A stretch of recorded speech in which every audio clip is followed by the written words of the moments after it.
विवाह संपन्न हुआ और फिर अब विदाई का अवसर। भगवान की शादी हुई, ये तो अच्छी बात है। बारातियों को भी सुख मिला क्योंकि बाराती सारे ज्यादातर देवता थे। उसमें भगवान के गण भी थे, सभी थे। और जो देवस्त्रियां थी, देवताओं की घरवालियां, जिनमें सरस्वती थी, लक्ष्मी थी, सावित्री थी, है ना, अरुंधति थी, लोपामुद्रा थी, शची, गंगा, अदिति, अहल्या, तुलसी। तुलसी ब्याह कल होगा, आज नहीं होगा। तुलसी ब्याह कल होगा, बीच में कह देता हूं ताकि बाद में सुनाई पड़े न पड़े। तुलसी ब्याह कल होगा, है ना।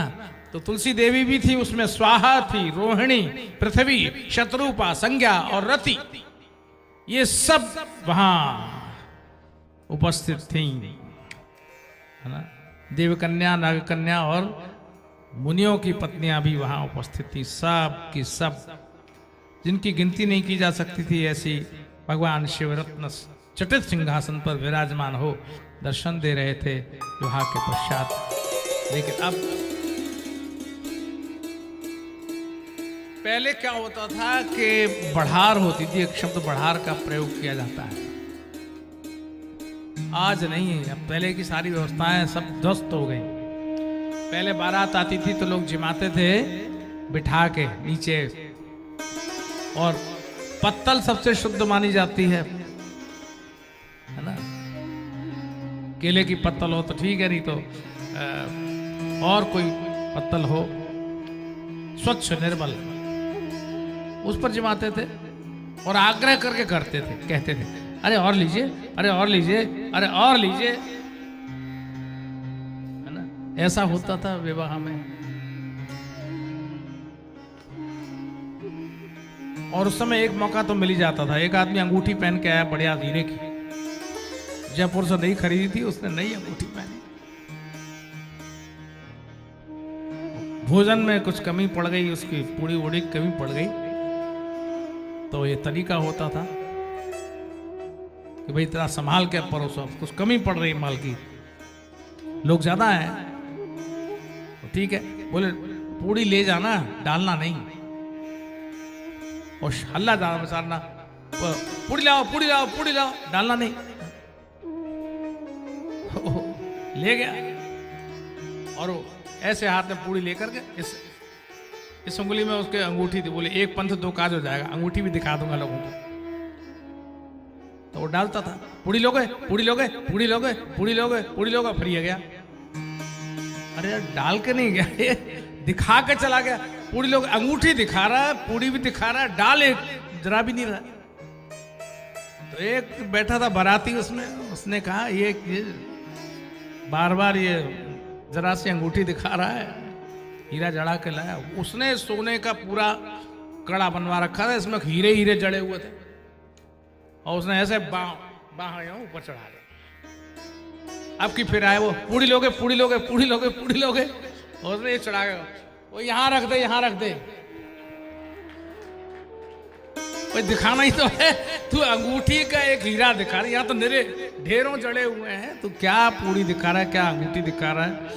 तो एक स्वच्छंदता होती थी, व्यक्ति को स्वतंत्रता होती थी, पूड़ी डाले न डाले लेकिन आग्रह जरूर कर ले। तो ऐसा होता था बारातों में, आग्रह करते थे।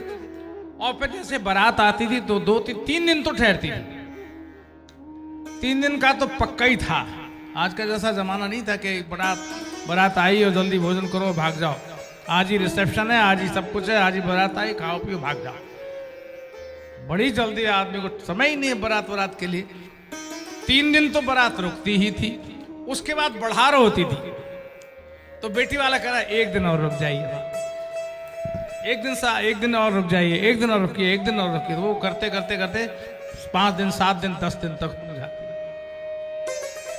तो ये रुके हुए थे। शंकर जी ने कहा कि क्या बात है, हमारा तो घर भी यही है, तपस्या भी हमने यही की, अब देवताओं तुम लोग अपनी सोचो, घर की याद आ रही हो तो जाओ, और ना आ रही हो तो खाओ। देवताओं ने कहा ऐसा व्यंजन हमें वहां कहाँ मिलता है, इतने दिव्य पदार्थ यहाँ परोसे जा रहे हैं, ऐसा कहाँ मिलेगा।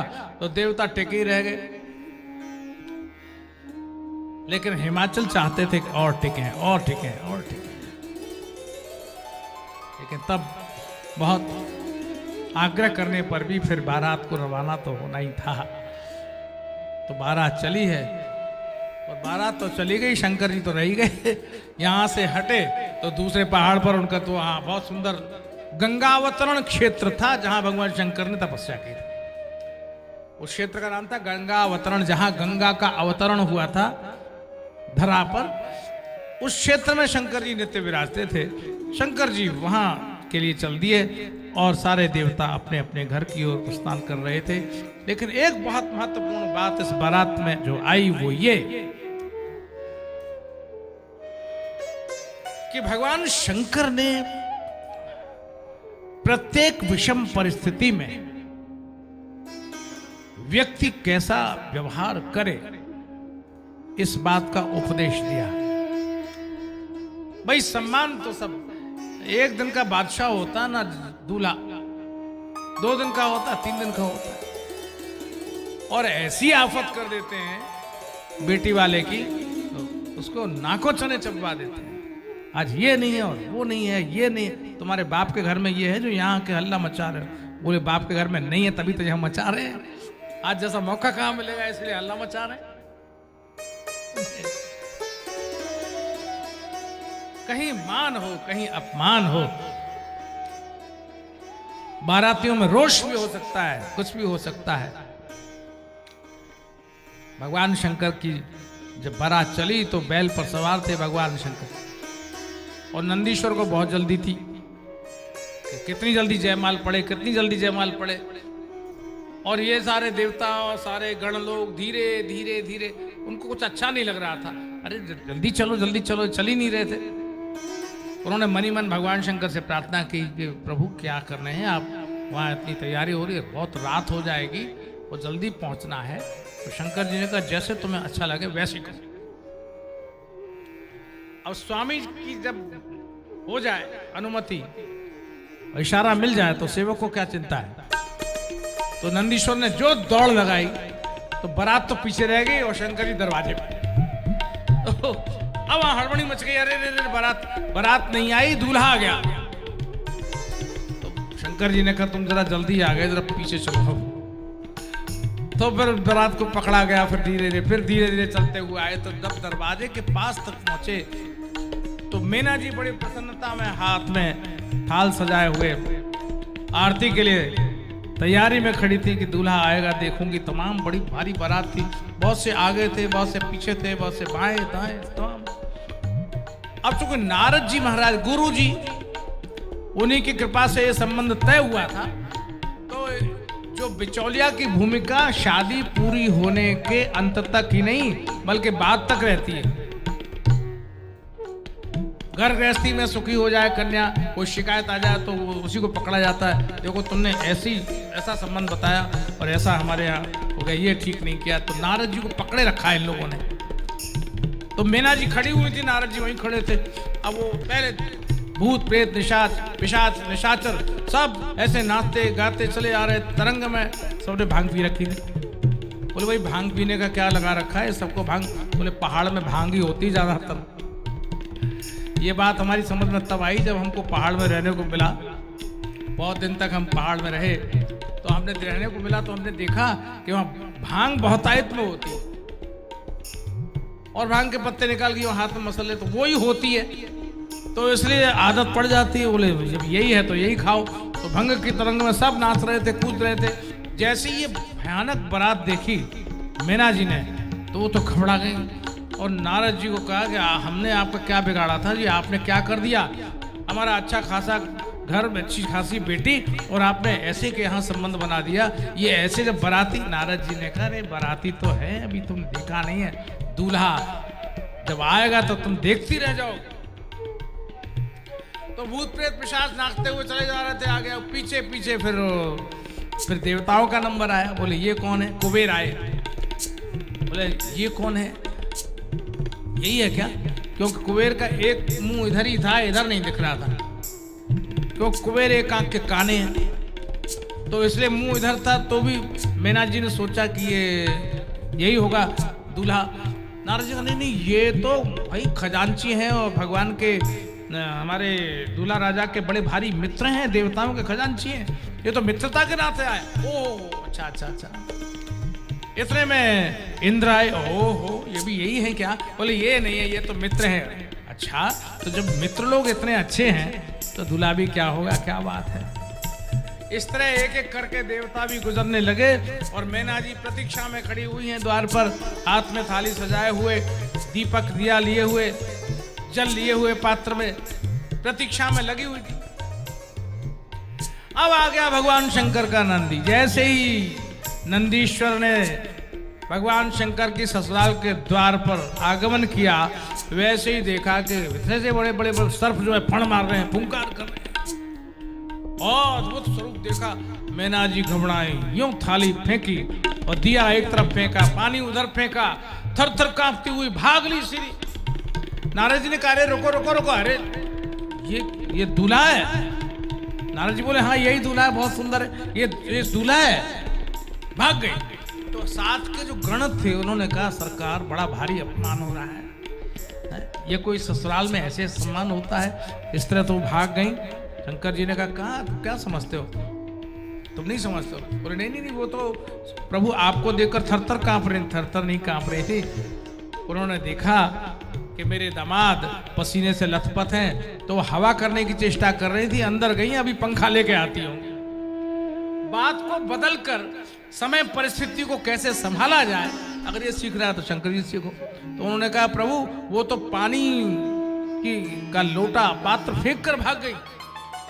अरे भाई तुमको क्या मालूम, हमारी सास जी ने देखा जब हमारे दामाद के सिर पर साक्षात गंगा निरंतर प्रवाहित हो रही है, तो छोटे से लोटे के जल से क्या होगा, इसलिए उन्होंने फेंक दिया। अरे प्रभु आप तो उल्टी उल्टी व्याख्या कर रहे हैं, अभी वो जो दीपक फेंक दिया तो शंकर जी ने कहा वो भी ठीक फेंक दिया। क्यों? अरे हमारी सास ने देखा जब इनके सिर पर इतना सुंदर चंद्रमा से शोभित है, इतना दिव्य प्रकाश हो रहा है, ये छोटे से दिए से क्या होगा? और कोई बात नहीं, फेंक दिया। तो हर बात को उल्टा उल्टा उल्टा भगवान, उसकी व्याख्या अपमान को सम्मान की तरह से लेना और उसका कोई प्रतिवाद नहीं करना, ये अगर सीखना हो तो भगवान शंकर से सीखना चाहिए। आप ये देखिए विषम परिस्थितियां हो, दक्ष के यज्ञ में भी जब वाद प्रतिवाद और गालियां चल रही थी, भगवान शंकर एक शब्द भी नहीं बोले और चुपचाप कमंडल उठा के वहां से चले गए थे। तब नारद जी ने भगवान शिव से प्रार्थना की, प्रभु आप ये क्या कर रहे हैं लीला, आप अपने आप को उस रूप में प्रकट कीजिए जिस रूप से कोई बेटी की माँ अपने होने वाले दामाद को देखती है, उनकी आंखों को भा जाए। आप करुणा कीजिए, आप प्रकट हो जाइए उस रूप में जिसको देखकर कोई भी व्यक्ति देखता ही रह जाए। तब भगवान ने बात सुनी, मुस्कुराते हुए भगवान शंकर ने अपने आप को दिव्य रूप में प्रकट कर लिया और वहां सम्मुख खड़े हो गए। बोलो शंकर भगवान की।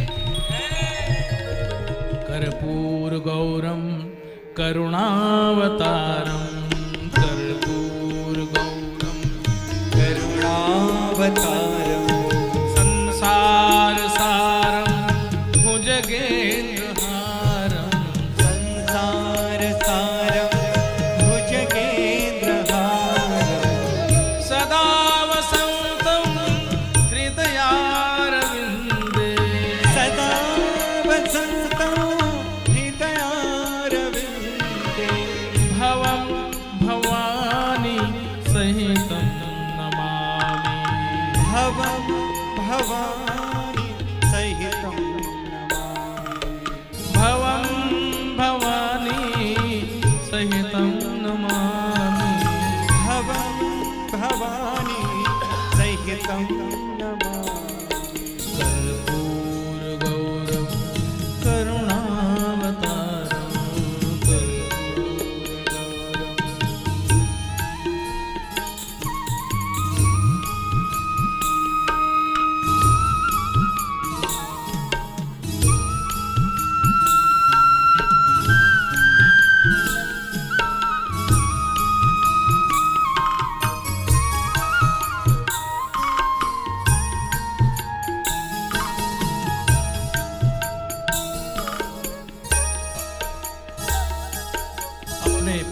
अप्रतिम सौंदर्य के साथ भगवान शिव वहां प्रकट हो गए। सबने दर्शन किया, कृतार्थ हुई मैना, धन्य हुए हिमाचल।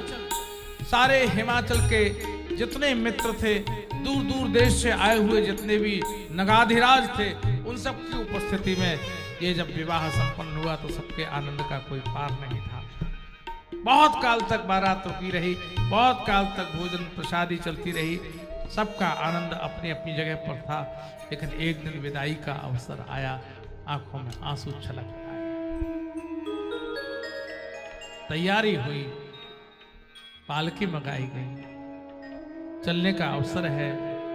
तब तक तो जो वृद्धाएं थीं वो आ गई, जो पुरोहितानी जी होती है उनकी भी भूमिका होती है, पंडितानी जी होती हैं वो आती हैं, तो वो सब आ गई। ब्राह्मण पत्नियां आई, उन्होंने पार्वती जी को आशीर्वाद दिया और उनको उपदेश दिया, पातिव्रत धर्म का उपदेश किया। ये पातिव्रत शब्द जो है वो केवल भारतीय अर्थों में ही लिया जाना चाहिए। भारत से बाहर की जो सामाजिक स्थिति परिस्थिति है उसमें पतिव्रता शब्द का प्रयोग करना बेईमानी हो जाएगा। हम भारतवर्ष की सीमा में जो पारंपरिक सामाजिक जीवन जीते आए हैं, जिनके वंश में ऐसी व्यवस्थाएं रही जहां कोई भी पतिव्रता स्त्री इतनी पूजा हो जाती है कि ब्रह्मा विष्णु महेश को भी अपना बालक बना लेते, जहां महासती अनुसुईया जैसी परम शक्तिमती शिव पुत्र बन गए, विष्णु पुत्र बन गए, दत्तात्रेय होकर प्रकट हो गए, शिव पुत्र बने, दुर्वासा बनकर प्रकट हो गए, ब्रह्मा पुत्र बन गए, चंद्रमा बन गए। आप ये देखिए, ये भारतीय परिवेश में, भारतीय अर्थों में ही हम पातिव्रत शब्द का मायना समझ सकते हैं। भारत के बाहर जाएंगे तो नहीं समझ। ये वो देश है जहां विवाह के पश्चात स्त्री पालकी में आती है और अर्थी में जाती है ड्योढ़ी से पार जाने के लिए। लेकिन वो अपने आचरण से, अपने समर्पण से, अपनी विनय से, अपने दायित्व से, अपने गौरव से, अपनी गंभीरता से इस देश में एक बहुत वजनदार रूप बनाते हैं, वंदनीय हो जाते हैं। इसलिए इन माताओं ने, इन ब्राह्मण पत्नियों ने उपदेश दिया है, देखो बेटा तुम जा तो रही हो, लेकिन पतिव्रता नारी ही धन्य होती है। धन्या पतिव्रता नारी। जो पातिव्रत पालन करती है वही वंदनीय हो जाती। नान्या पूज्या विशेषता, उसके अतिरिक्त दूसरी पूजनीय तो नहीं हो सकती, वंदनीय नहीं होती, वो धन्य है। किसी घर में अगर कोई भी नई बहू आती है तो कैसे उस घर में अपना आधिपत्य जमाती, विनय से, समर्पण से, मुस्कुराहट से, दायित्वों को हंस हंस के करना, सब कामों को सहज संभाल लेना, घर के हर सदस्य के प्रति जिसका अपना समर्पण होता है, तो धीरे धीरे धीरे धीरे धीरे वो स्त्री उस घर की मालकिन बन जाती है। समर्पण करना यही है उसका स्वरूप। इसलिए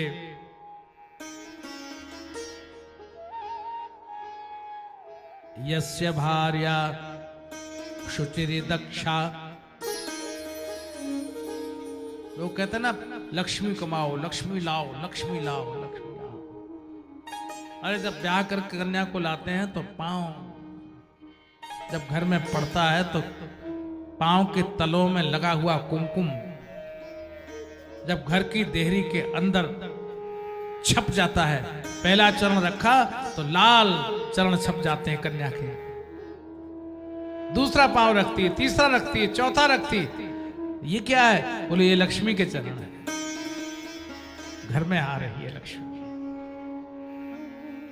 लोग कहते हैं लक्ष्मी ऐसे मिलेगी, वैसे मिलेगी, यों मिलेगी, त्यों मिलेगी, व्यापार में मिलेगी, नौकरी में मिलेगी, लूटपाट से मिलेगी। यस्य भार्या शुचिर दक्षा, जिसकी पत्नी शुचिता लिए हुए, माने साफ सुथरे, जो वस्त्र पहने हुए हैं सलीके से पहने हो, अच्छी तरह पहने हो, साफ सुथरे हो, कटे फटे ना हो। और कटे फटे हो तो उनको छिपाने की कला उसको आती हो। कोई जरूरी थोड़ी है कि बहुत अच्छे ब्याह होता है ना, ब्याह के समय में लोग वो चीजें ले आते हैं, वो साड़ियां जो अपने काम की नहीं है, सड़ी हुई।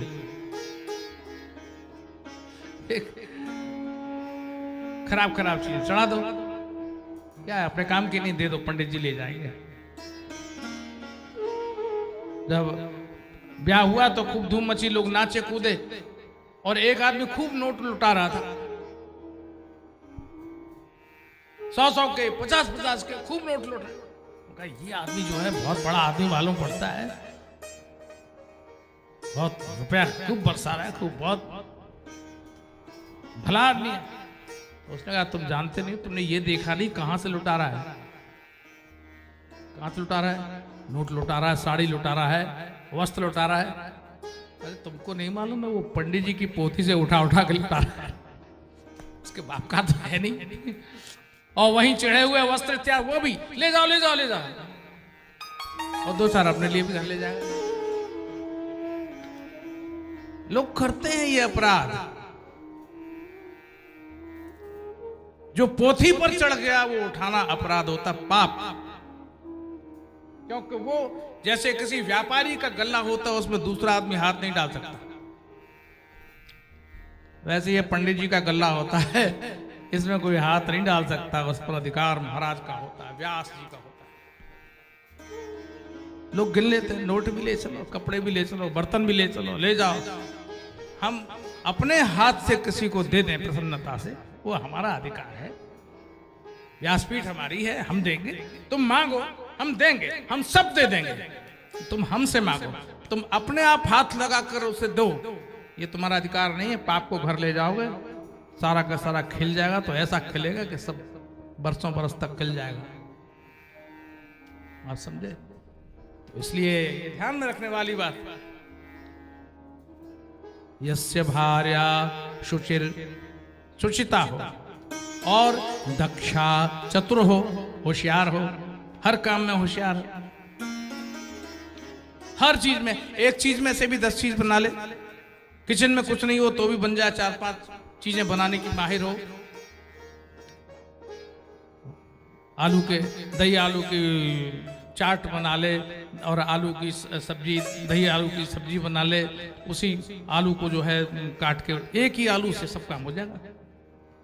छोटा, थोड़ा बहुत दही कर ले, थोड़ा बहुत दूध मिला दे, थोड़ी खीर बना दे, वो उसकी बुद्धि होनी चाहिए, वरना सब बिगाड़ देगी। अच्छा भी होगा तो भी एक चीज नहीं बना पाएगी। यस्य भार्या शुचिर दक्षा भर्तारमनुगामिनी, पति की अनुगामिनी हो, पति के अनुरूप चले, के पीछे पीछे चले। नित्यम मधुर वक्त्री च,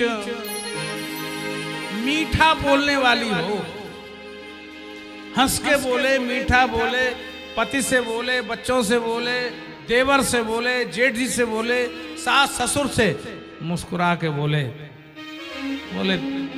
हमारी ये बिंदनी है ना, जब से आई है घर में गुलशन गुलशन फूल खिले, बहुत सुंदर हो गया, घर घर में चारों तरफ खुशहाली छा गई।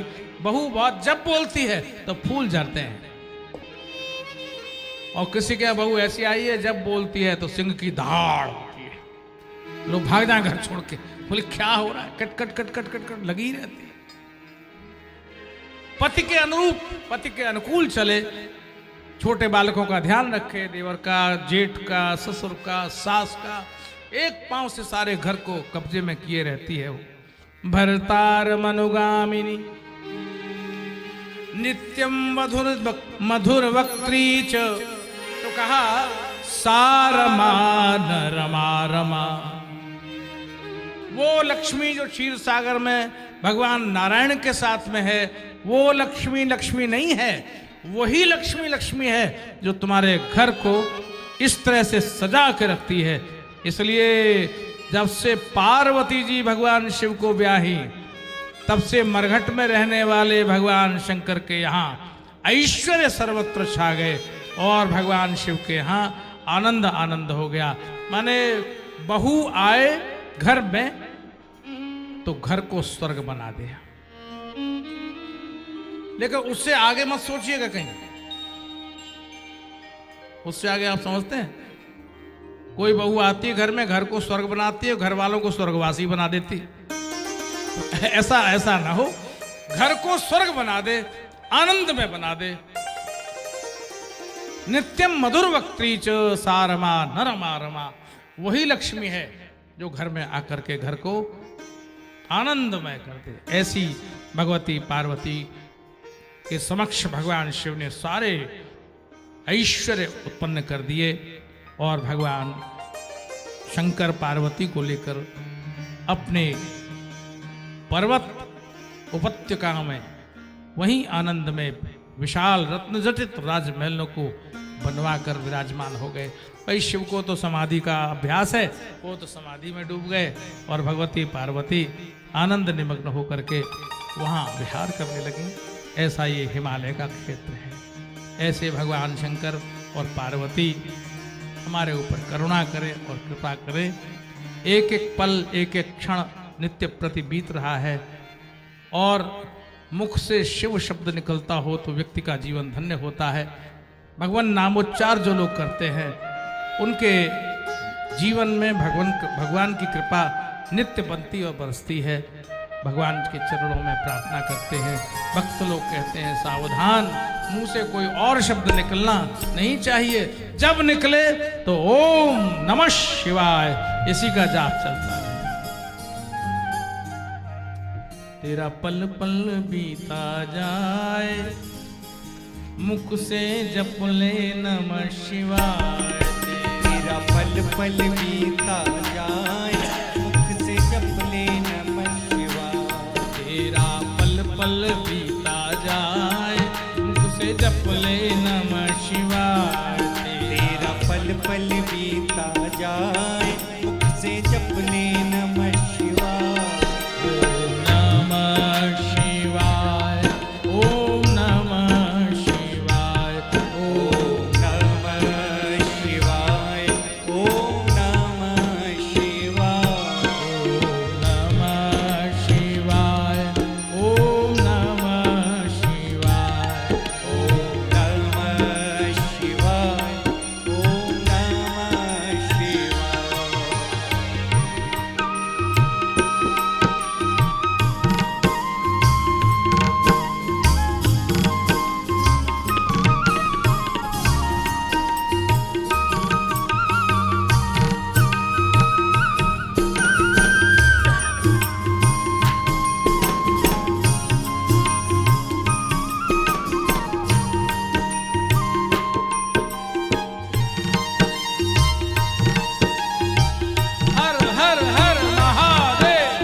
अवसर खाली न जाए, मुख से जप ले नमः शिवाय। ये अवसर खाली न जाए, मुख से जप ले नमः शिवाय। ओम नमः शिवाय, ओम नमः शिवाय, ओम नमः शिवाय, ओम नमः शिवाय।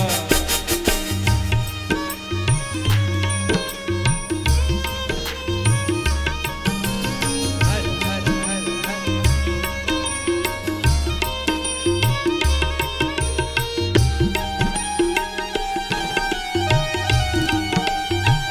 जय हो।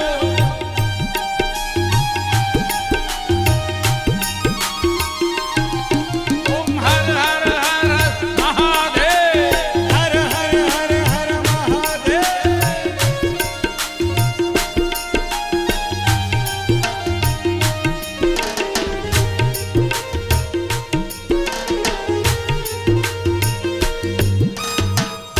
ये दुनिया पंछी का मेला, ये दुनिया पंछी का मेला।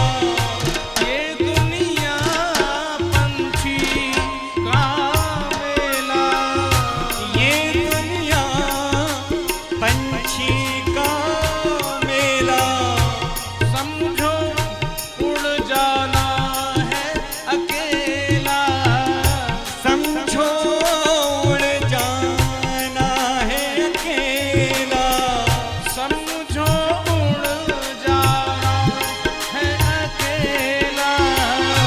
समझो उड़ जाना है अकेला। तेरा ये धन साथ न जाए, मुख से जप ले नमः शिवाय। तेरा ये धन साथ न जाए, मुख से जप ले नमः शिवाय। ओम नमः शिवाय, ओम नमः शिवाय।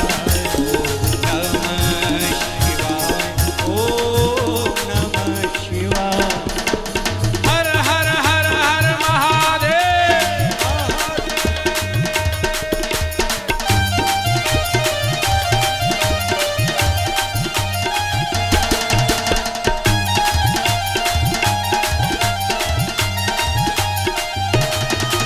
जय हो।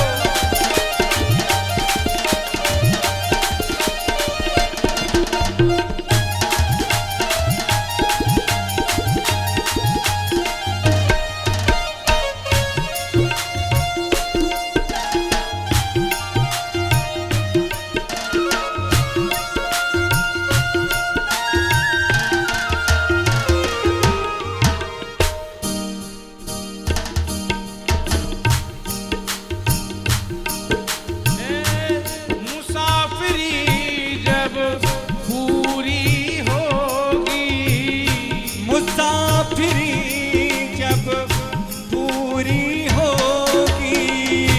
मुसाफिरी जब पूरी होगी, मुसाफिरी जब पूरी होगी। चलने की मजबूरी होगी।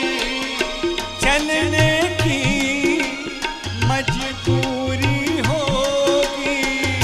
चलने की मजबूरी होगी। चलने की मजबूरी होगी।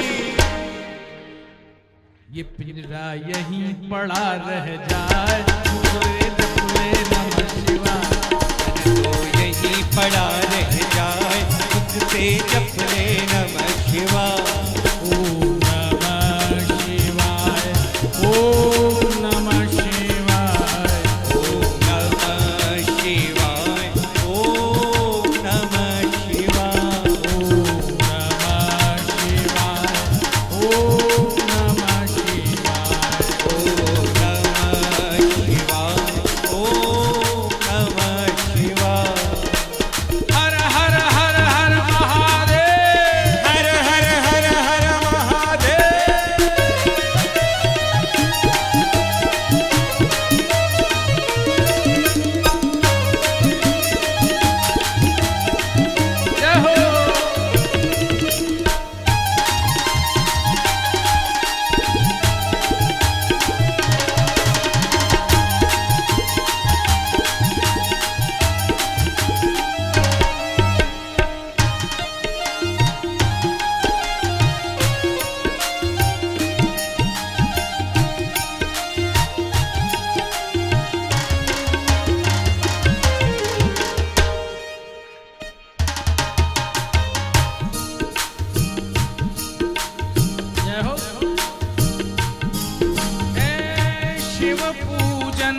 मस्त बने जा।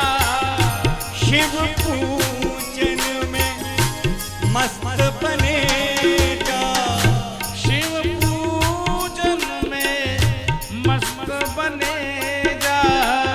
शिव पूजन में मस्त बने जा। भक्ति सुधारस पान किए जा।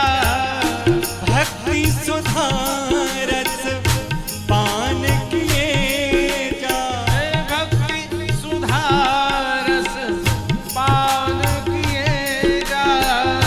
भक्ति सुधारस पान किए जा। दर्शन विश्वनाथ के पाए से भजले नमः शिवाय। दर्शन विश्वनाथ के पाए मुख से जपने नमः शिवाय। दर्शन विश्वनाथ के पाए मुख से जपले नमः शिवाय। दर्शन विश्वनाथ के पाए मुख से जपने नमः शिवाय। ओम नमः शिवाय। नमः शिवाय। ओम नमः शिवाय। नमः शिवाय। ओम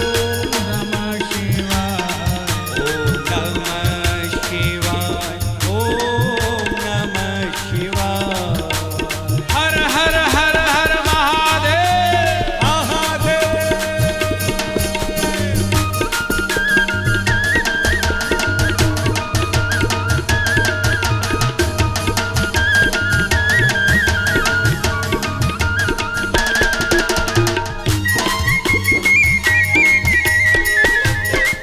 जय हो।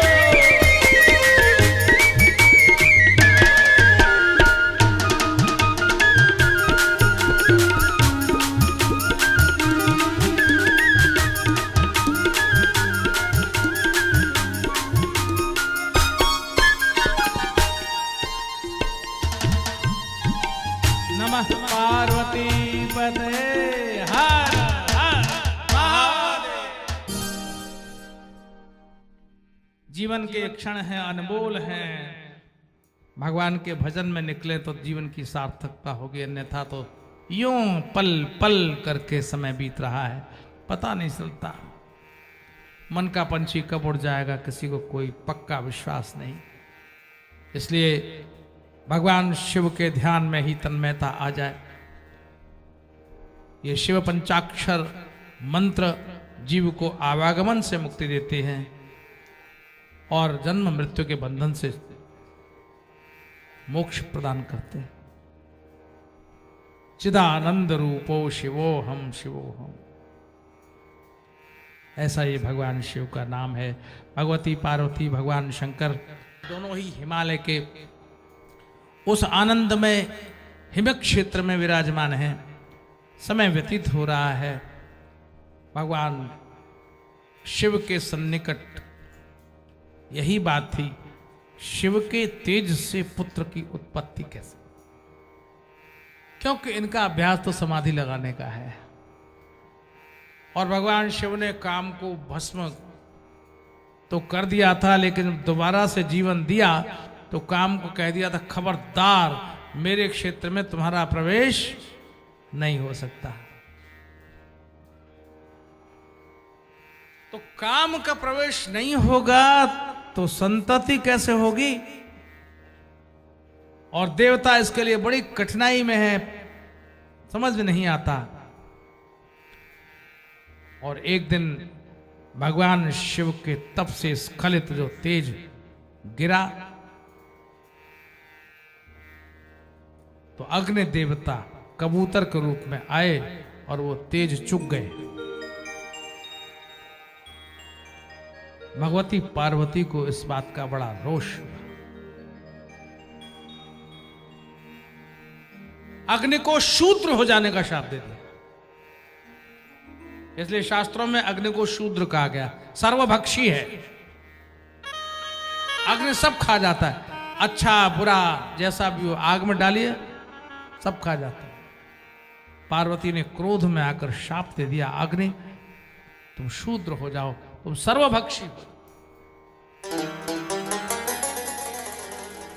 और तब अग्नि ने वो तेज जो उसके अंदर टिका नहीं, साधारण तेज तो था नहीं, भगवान शिव का था, उसे उगल दिया, निकाल दिया बाहर। और देवताओं की स्त्रियों को भी पार्वती ने शाप दे दिया, तुम सबकी सब बंध्या हो जाओ, माने तुम्हारे भी कोई संतान नहीं होगी। गुस्सा तो गुस्सा है, किसी का भी हो, क्रोध हो, माता का हो, पिता का हो, क्रोध में शाप दे दिया। और इस तरह से ये अग्नि के द्वारा खाया गया तेज एक दिन गंगा में बहता बहता पर्वत शिखर से जब पहुंचा तो वहां सरकंडों का वन बना हुआ था। सरकंडे खड़े रहते ना, जिससे पहले कलम बनाई जाती थी, अब तो कहां है, अब कलम है ही नहीं। पहले कहते थे खुश खत लिखना है तो उससे नेजे को चीर के चाकू से, और गुरुजी पाठशाला में उसको तिरछा बनाते थे और फिर लिखते थे का, अच्छा सा बनाओ तो बनता था। वो सरकंडे के आजकल सोफे वोफे बनने लगे, कुर्सियां वगैरह बनती।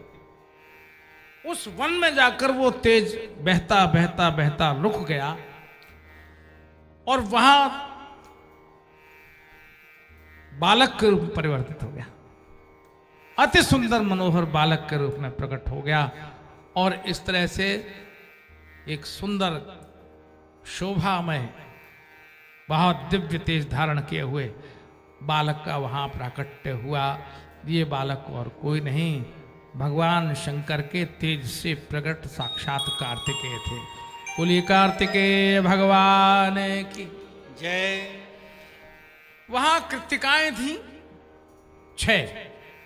उन्होंने छोटे से बालक को देखा, बालक भूखा है, लेकिन सबके अंदर मातृत्व उफनने लगा। हर एक ने कहा मैं दूध पिलाऊंगी, मैं दूध पिलाऊंगी, मैं दूध। अरे भाई बालक एक है, तुम 6 हो। तो भगवान कार्तिकेय ने बड़ी करुणा की, उन 6 कृतिकाओं को संतुष्ट करने के लिए 6 मुख प्रकट कर लिए। इसलिए कार्तिकेय जी के 6 मुख हो गए और उनका एक दूसरा नाम पड़ा षण्मुखानंद। षण्मुख, 6 मुख वाले भगवान कार्तिकेय प्रकट हुए। भगवान शंकर के प्रथम पुत्र भगवान कार्तिकेय का प्राकट्य हुआ। इस तरह से तारक नाम के असुर के वध की तैयारी थी और कृतिकाओं ने इस बालक को पाला। भगवती पार्वती तो महाशक्ति हैं, सब जानती हैं।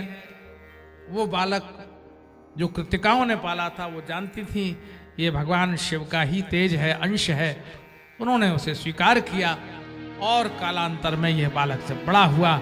अपूर्व पौरुष और बल से संयुक्त यह बालक देवताओं का सेनापति बना। तारक को यही वरदान था कि जब शंभु शुक्र संभूत सुत भगवान शिव के तेज से उत्पन्न बेटा होगा और देवताओं का सेनापति बनेगा, वो ही तारक को मार सकता है। तो आज यही हुआ, भारी युद्ध हुआ और सेनापति बने कार्तिकेय। इस युद्ध में तारकासुर का वध हो गया और देवताओं के ऊपर आई हुई विपत्ति का समाधान इस तरह हुआ। कभी कभी विपत्तियों के शमन के लिए बहुत प्रतीक्षा करनी पड़ती, इतना इंतजार करना पड़ा, तब जाकर के समाधान हुआ। बोलिए कार्तिकेय भगवान की। भगवान कार्तिकेय का प्राकट्य हुआ। पार्वती जी अपने इस आनंदमय भवन में विराजती थी और फिर भी कुछ न कुछ उनको लगता था कि कुछ सूनापन है। पार्वती जी की 2 बड़ी प्रिय सखियां थीं, एक का नाम था जया और दूसरी का नाम था विजया।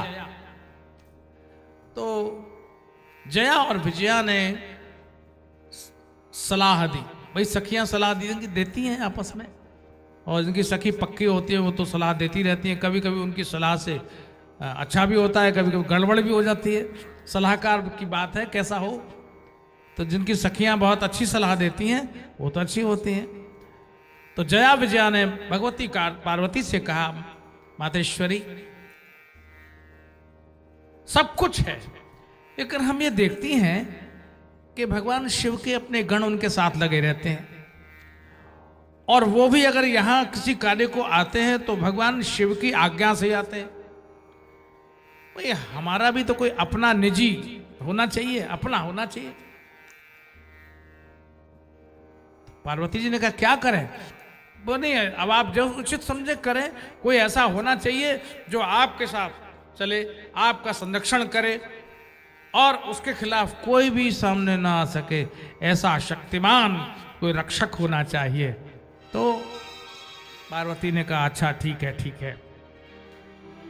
भगवती पार्वती ने अपने अंगराग को अपने शरीर पर लगाए हुए चंदन को उतारा और उतार कर उसका पुतला बनाया। पुतला बनाकर उसमें प्राण फूके तो सुंदर सा बालक प्रकट हो गया। यह बालक बहुत सुंदर, बहुत आनंदमय, लेकिन परम शक्तिशाली। अरे शक्ति जिसको उत्पन्न करे तो वो तो शक्तिशाली होगा ही होगा। जिसके कारण जीवन में शक्तियां आती हैं, जब वही किसी बालक को प्रकट करे तो वो तो शक्तिमान होगा ही होगा। पार्वती ने कहा बेटा देखो मैं स्नानागार में हूं, और कोई भी द्वार पर आए तो अंदर बताने देना। वो बालक ने तो किसी को देखा ही नहीं था, पार्वती ने खड़ा कर दिया और वो स्नान करने चली गई। अब शंकर जी अपनी धमक के साथ आए, डमरू बजाते हुए, डम डम डम डम डम डम डम डम, हटो हटो हटो हटो। ऐसे बालक ने हाथ बढ़ा करके त्रिशूल से रोक दिया। आप कौन है? तो नंदीश्वर ने कहा अरे स्वामी है स्वामी। वो कौन स्वामी? हम नहीं जानते। कौन स्वामी? अरे ये भगवान हैं, शिव हैं, शंकर जी हैं, इनका ही तो घर है। हम नहीं जानते, हम तो जानते हैं घर हमारी माता जी का है और किसी का नहीं। अब तो शंकर जी की तो भ्रकुटियां चढ़ गई, लेकिन यहां कुछ कर नहीं सकते थे। आप समझ गए इस बात को? आदमी दुनिया भर को अपना खौफ दिखा सकता है, लेकिन घरवाली के आगे चूं चूं हो जाता है। माता जी का घर है भाई, यहाँ क्या भाई, माता जी ने इनको नियुक्त किया है तो वहां क्या बोलेगा?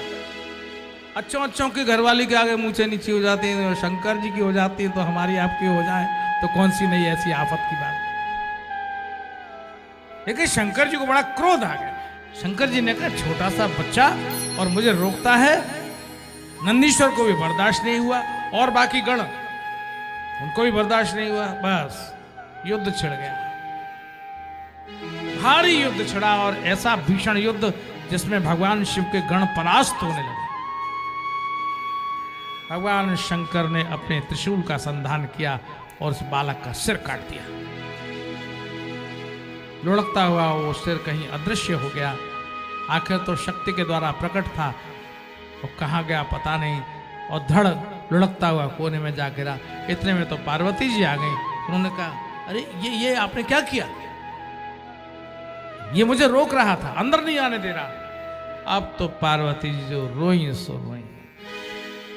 वो मेरा पुत्र था, उसको मैंने प्रकट किया था, वो मेरा रक्षक था और आपने उसे वध कर दिया, ये मैं नहीं स्वीकार कर सकती हूं।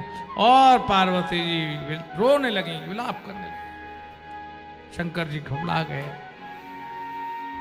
क्योंकि सारी दुनिया की विपत्ति हरण करने वाले भगवान शंकर अब भगवती पार्वती को कैसे संतुष्ट करें?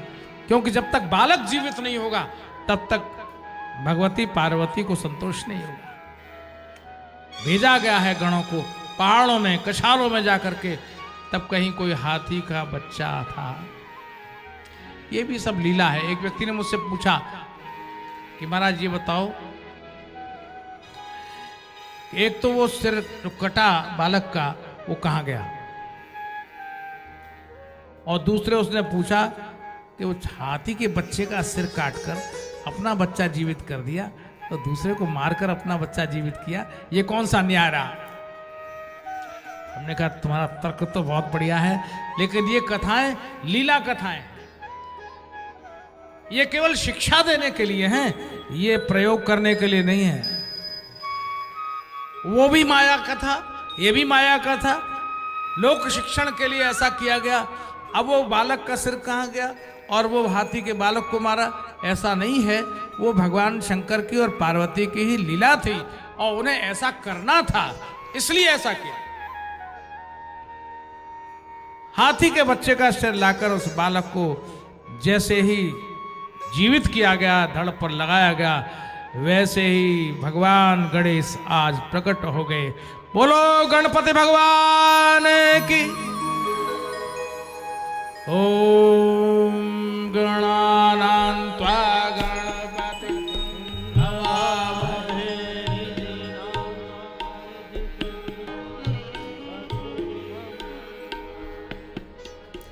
हवामहे आहम जारे गर्भधम गर्भधम। बोलिए गणेश जी महाराज की।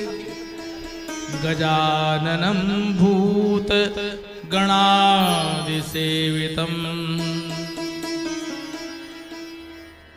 प्रार्थना करने लगे। कपित्थ जम्बू फलचार भक्षणम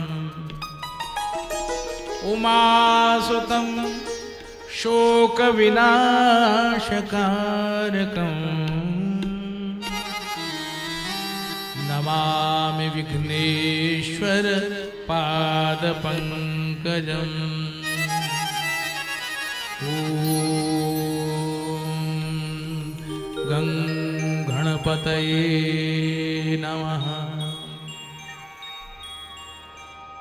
गाइए गणपति जगवंदन। आइए गणपति जगवंदन। गाइए गणपति जगवंदन। गाइए गणपति जगवंदन। शंकर सुवन भवानी नंदन। शंकर सुवन भवानी नंदन। शंकर सुवन भवानी नंदन। शंकर सुवन भवानी नंदन। गाइए गणपति जगवंदन। गाइए गणपति जगवंदन।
दास कर जोरे, मांगत तुलसी दास कर जोरे, मांगत तुलसी दास कर जोरे, मांगत तुलसी दास कर जोरे, बसहु राम सिय मानस मोरे, बसहु राम सिय मानस मोरे, बसहु राम सिय मानस मोरे, बसहु राम सिय मानस मोरे, गाइए गणपति जगवंदन, गाइए गणपति जगवंदन, गाइए गणपति जगवंदन, गाइए गणपति जगवंदन, गाइए गणपति जगवंदन, गाइए गणपति जगवंदन।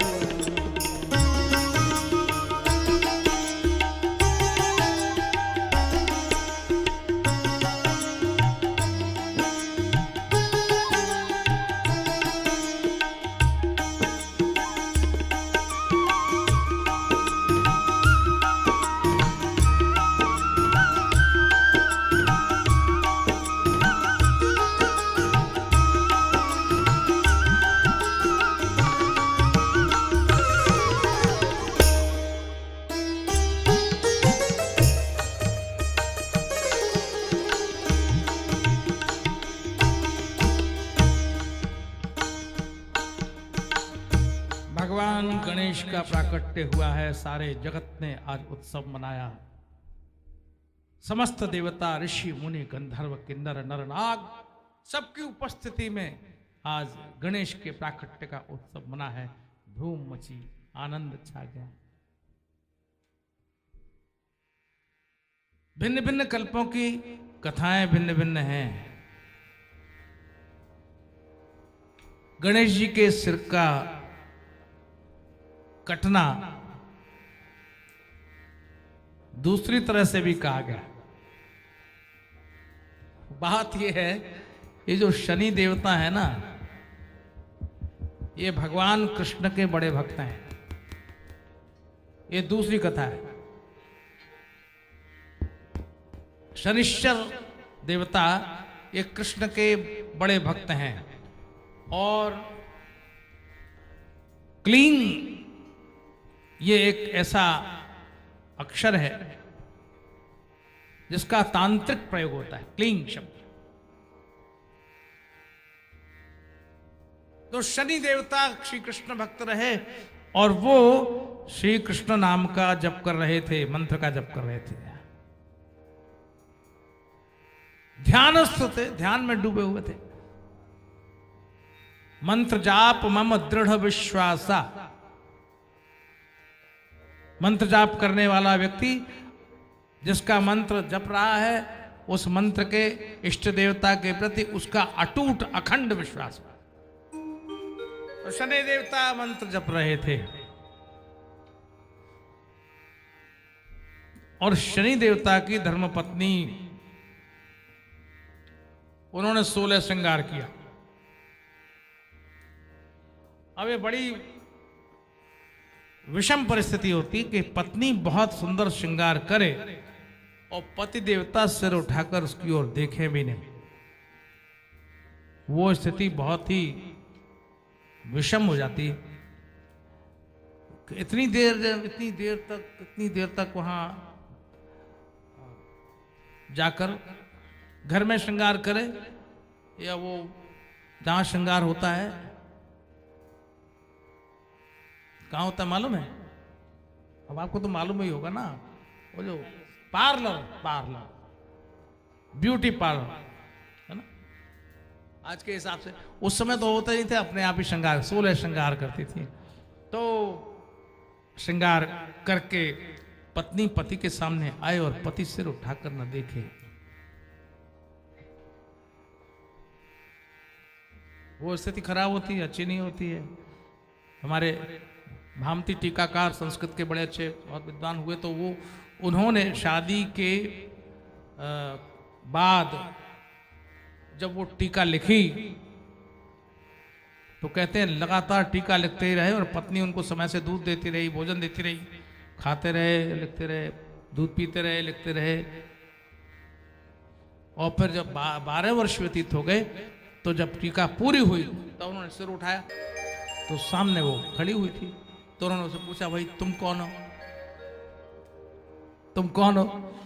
उसने कहा, अरे मैं, आप मुझे नहीं देखते, मैं रोज आपको भोजन लाती हूँ, दूध देती हूँ और सारी सेवा करती हूँ, दिया जलाती हूँ, आपका बिस्तर ठीक करती हूँ, आपके वस्त्र प्रक्षालन करती हूँ, सब आपने। अच्छा कौन हो तुम? बोले मैं आपकी पत्नी हूँ। आप समझिए कि इतनी तन्मयता थी विद्वानों के जीवन में किसी भी ज्ञान के प्राकट्य के लिए, सांसारिक संबंधों के प्रति, कि पता ही नहीं चलता था समय कहां गुजर गया। इसी तरह से ध्यान में, आराधन में, मंत्र जाप में कैसी तन्मयता होगी शनि देवता की, कि जब वो श्री कृष्ण मंत्र जपने में तल्लीन थे तो उस समय उनकी पत्नी सारे श्रृंगार करके सामने आई और शनि ने उनकी ओर देखा ही नहीं। तो पत्नी ने शाप दे दिया, पत्नी ने शाप दे दिया, जब मेरे इतना सौंदर्य है, मेरा रूप है, तुम आंख उठाकर, भजन का ऐसा तुम्हारे ऊपर चढ़ गया बुखार कि मेरी ओर आंख उठा के तुम देख नहीं सकते, मैं शाप देती हूं, तुम जिसको देखोगे उसी का सिर कट जाएगा। अब घरवाली का शाप बड़ा जबरदस्त होता है। अब किसी को लगे लगे न लगे, भगवान जाने आज के जमाने में, उस समय तो लग गया था। शनि देवता को शाप दे दिया धर्मपत्नी ने, और तब शनि देवता को सिर झुकाकर चलना पड़ता था, कहीं कोई अनर्थ ना हो जाए, क्योंकि जिसको देखूंगा सिर कट जाएगा। लेकिन शंकर जी के यहां जब बालक का जन्म हुआ तो छोटा सा बालक, बड़ा सुंदर मनोहर बालक, और सारे देवता आशीर्वाद देने आ रहे थे। भाई शिव जी के बालक है, कोई साधन थोड़ी ना, तो सब आशीर्वाद देने आ रहे थे। स्वस्तिरस्तु कल्याणमस्तु आशीर्वचन कह रहे थे। अब जब शनि देवता भी वहां तक तो पहुंच गए, द्वार तक, फिर ध्यान आया, अरे मैं तो जिसको देखूंगा उसका सिर कट जाएगा। और लोगों ने कहा, महाराज आप सिर तो उठाइए, सिर तो उठाइए, बालक को आशीर्वाद। शनि देवता ने कहा, भाई मैं जा नहीं सकता हूँ, रहने दो, जा नहीं सकता हूँ मैं वहां नहीं, नहीं नहीं आपको वहां, आप क्या नाराज हैं क्या? नहीं आप आइए, आइए, नहीं आइए। लोग जबरदस्ती शनि देवता को बालक के पास ले गए और पार्वती जी बहुत नाराज हुई, आप यहाँ तक बधाई देने आए हैं, हमारे बालक का मुख भी नहीं देखेंगे? शनि देवता ने कहा, नहीं मैं नहीं देखता हूँ, मेरा आशीर्वाद है। पार्वती जी नाराज हो गई। तो आखिर जब बहुत पीछे पड़ गए तो जैसे ही शनि देवता ने उस बालक को देखा, उसका सिर कट गया, और जब सिर कट गया तो हाहाकार मच गया। तब भगवान शंकर ने वहां भी यही एक हाथी के बालक के सिर को धड़ पर ले जाकर लगाया, तब श्री गणेश जी महाराज का जन्म हुआ। बोलिए गणेश जी महाराज की। इस तरह भिन्न भिन्न कल्पों की भिन्न भिन्न कथाएं भगवान गणेश के जन्म के संबंध में कहीं सुनी जाती हैं। ये अद्भुत कथाओं का वर्णन शिव पुराणकार ने यहाँ किया है। गणेश जी ऐसे प्रथम वंदनीय देव हुए। सारे पुण्य कार्यों में, सारे शुभ कार्यों में, जगत के प्रत्येक किए जाने वाले कार्य में श्री गणेश जी की प्रमुखता हो गई। पुराने समय में तो लोग अपने घर के द्वार पर गणेश जी का विग्रह स्थापित करते थे। आज ये बात कम हो गई, आज ये रीति समाप्त होती जा रही है। पहले लोग क्या करते थे, मकान बहुत बड़े होते थे, दरवाजा बहुत छोटा होता था, समझ गए? आज के लोगों में भी थोड़ा फर्क आ गया। पहले लोगों के मकान अंदर से बड़े होते थे, दरवाजे छोटे होते थे। इसी तरह पहले लोगों के दिल बहुत बड़े होते थे, बाहर से वो साधारण दिखते थे। सेठ जी लाखों रुपया अपनी टेंट में दबाकर कहीं निकल जाते थे, कोई नहीं कहता था इनके पास क्या होगा। और आज जरा कुछ थोड़ा सा आ जावे ना तो देखो चमका चमक करते, क्या धमका धमक करते, खूब दिखावा करते हैं। जरा सा आ जाए कुछ बस कूदने लगते हैं। तो समय समय का फर्क है। और लोग क्या करते थे, मकान बनाते थे, दरवाजे छोटे होते थे। क्यों? दरवाजे के ऊपर गणेश जी विराजमान रहते। तो कहा क्या ऐसा आपने क्यों किया है, दरवाजा छोटा कैसे हो गया? बोले मेरे घर में जो आएगा वो गणेश जी को प्रणाम करके ही आएगा, ऐसे नहीं घुस सकता है। बड़ा दरवाजा होगा तो सिर उठा के घुस जाएगा, लेकिन छोटा दरवाजा होगा ना तो नास्तिक से नास्तिक आदमी भी सिर झुकाकर मेरे घर में प्रवेश करेगा। मेरा घर गणेश जी का घर है, यहां नतमस्तक होकर घुसना पड़ेगा, अन्यथा उसका प्रवेश नहीं हो सकता। ये इस देश की भावना, लोगों का ईश्वर के प्रति कितना लगाव और जुड़ाव रहा है, ये इन घटनाओं से प्रतीत होता है। इस तरह भगवान गणेश का पूजन आज भी किसी भी कार्य के प्रारंभ में लोग करते हैं। गणेश जी को अनेक प्रकार के 101 अथवा 21 दुर्वा से स्थापित प्रतिमा की पूजा करनी चाहिए। धूप दीप अनेक प्रकार के नैवेद्य, तांबूल, अर्घ्य और सुंदर सुंदर पदार्थों द्वारा गणेश जी की पूजा करे, प्रार्थना करे, प्रणाम करे, गणेश जी का व्रत करे। भादो मास के भादवा में कृष्ण पक्ष की चतुर्थी, भादो मास के कृष्ण पक्ष की चतुर्थी तिथि को चंद्रमा का उदय होने पर यह भगवान गणेश का प्राकट्य हुआ है। तो आप ये देखिए, चौथ का चंद्रमा, भाद्रपद के चतुर्थी के दिन जो चंद्रमा देखता है उस पर चोरी का इल्जाम लगता है। वो समंतक मणि की चोरी का लगा था ना भगवान कृष्ण पर, वो चौथ का चंद्रमा देख लिया था। गणेश जी थोड़े अनबैलेंस्ड हैं, शरीर मोटा ताजा है और नीचे का हिस्सा थोड़ा सा पतला दुबला है, तो इसलिए थोड़ा वजनदार व्यक्तित्व है गणेश जी का। बरसात होकर चौकी थी जैसे आजकल हो रही, तो धूमधाम से संभाल के जाना कथा के बाद, और जो लापरवाही करेगा वो गिर भी सकता है। तो बरसात होके चुकी थी, बादल हट चुके थे और चतुर्थी का चंद्रमा उदय हो चुका था। गणेश जी थोड़े असावधान थे, बैलेंस सधा नहीं, तो पांव गया फिसल और धड़ाम से चारों खाने चित। अब बताइए ऐसे मौके पे क्या करें? आदमी कभी कभी देखता है ये तो बड़ी गड़बड़ हो गई, सामने आकाश में दिखाई पड़ा चंद्रमा।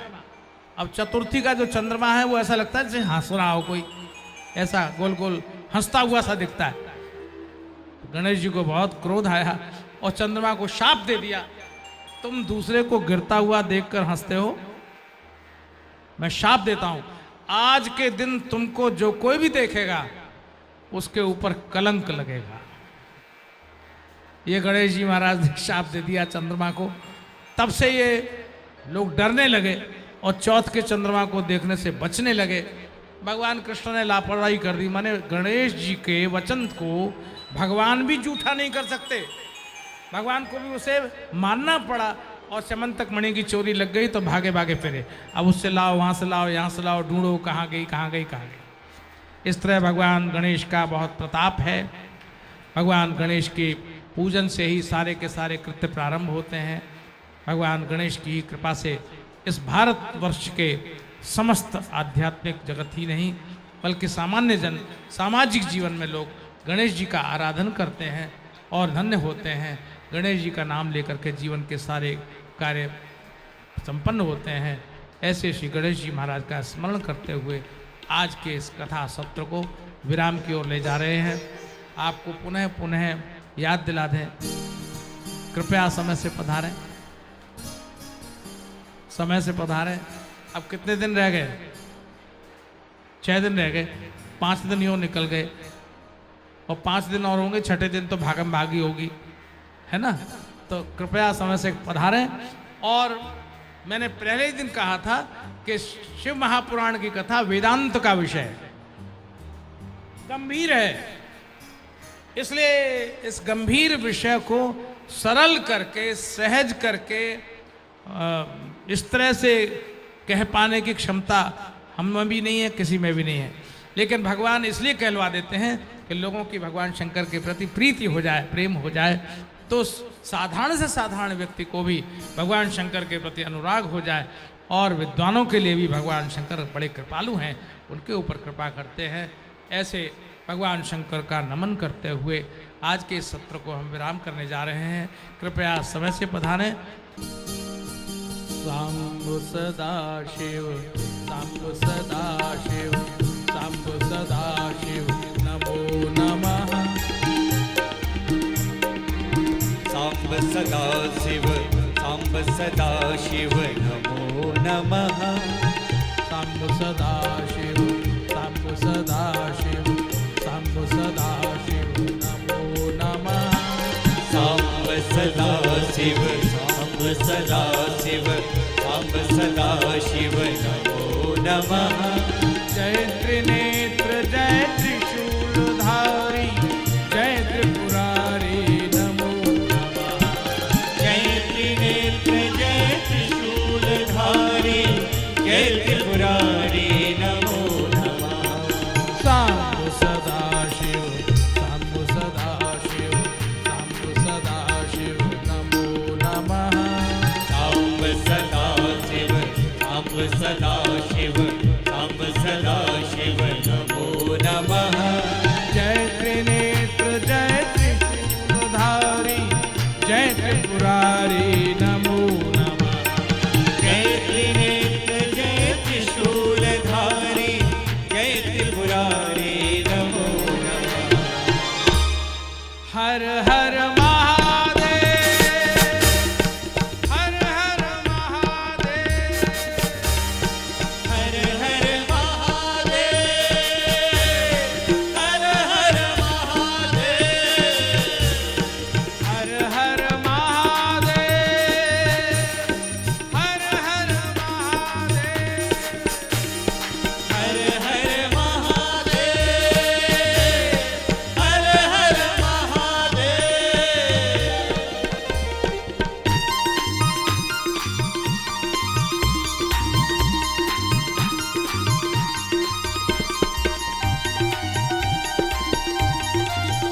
जय हो।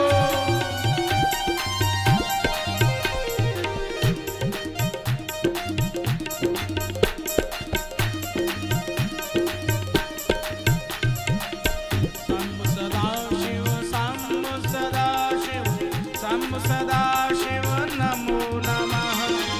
सांब सदा शिव, सांब सदा शिव, सांब सदा शिव, नमो नमः। सांब सदा शिव, सांब सदा शिव, सांब सदा शिव, नमो नमः। सांब सदा शिव, सांब सदा शिव, सांब सदा शिव, नमो नमः। जय त्रिनेत्र जय त्रिशूलधारी, जय त्रिपुरारी नमो नमः। जय त्रिनेत्र जय त्रिशूलधारी, जय त्रिपुरारी नमो नमः। हर हर महादेव, हर हर महादेव, हर हर महादेव,